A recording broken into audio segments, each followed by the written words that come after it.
National High Heel Day, so we're celebrating feet fashion with our favorite celebrity historian.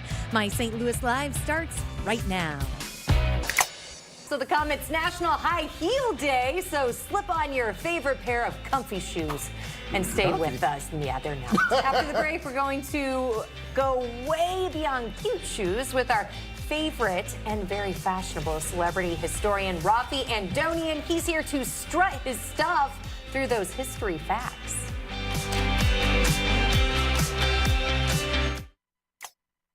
Well, friends, get ready to step into style and into history all at once. Today is National High Heel Day, and whether you love wearing them or just love looking at them or both, those extra inches come with a lot of backstory. I'm so excited to learn more, and of course, for the details, we had to bring in our own very fashionable celebrity historian, Raffi Andonian, who stands tall in making history fun. He doesn't even need the heels. He's that tall.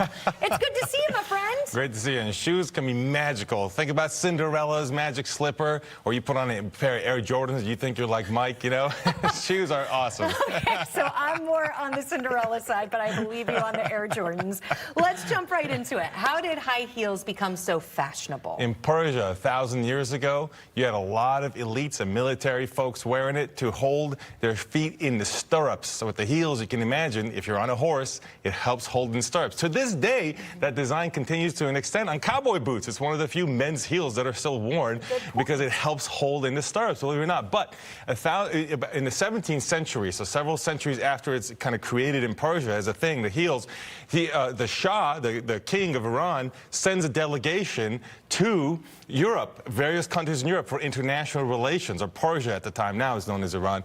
And Europe gets this kind of Persia fever, as they call it, this Persia mania, loving those heels. And it becomes this sort of status for the wealthy and the king's court and aristocrats to put on those heels and show off those legs. In fact, if you look at a lot of 17th century paintings of royalties and aristocrats, you're going to see them having narrow stockings, and you're going to see them showing off their calf and leg muscles with the heels. It's all about the legs back in the day. Now, a famous example of that is King Louis XIV. The reason it matters to us, direct descendant of King Louis IX, who of course is St. Louis, the man himself, who we're named after here in St. Louis. And King Louis XIV was who commissioned the early French explorers in this region, who Louisiana territory that we're a part of is named after. So Louis all over the place, our local story. King Louis XIV's famous portrait where he's wearing these heels, and they're white and red. Red being the status of power and symbol. And to this day, think about red bottoms on heels. That carries over across centuries, believe it or not. Christian Louboutins, That's right. That's right. Now, over time, of course, it becomes more associated with women. Wealthy women start to wear it. The shape changes a little bit, becomes a little narrower, like what you're seeing on screen. Designed to help show their feet as small underneath those long skirts. And that starts to transition it away from men, unless, of course, you're like the Beatles in a Chelsea boot or David Bowie or something. But other than that.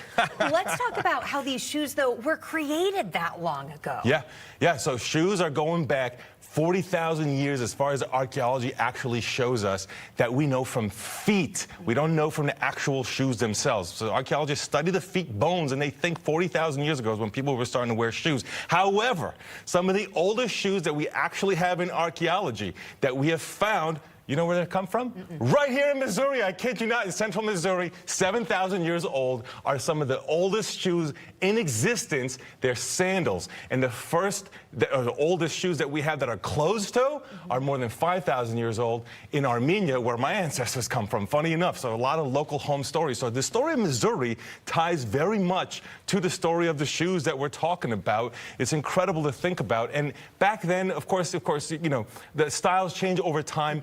Fashion and looks are given kind of more primacy over function across the generations.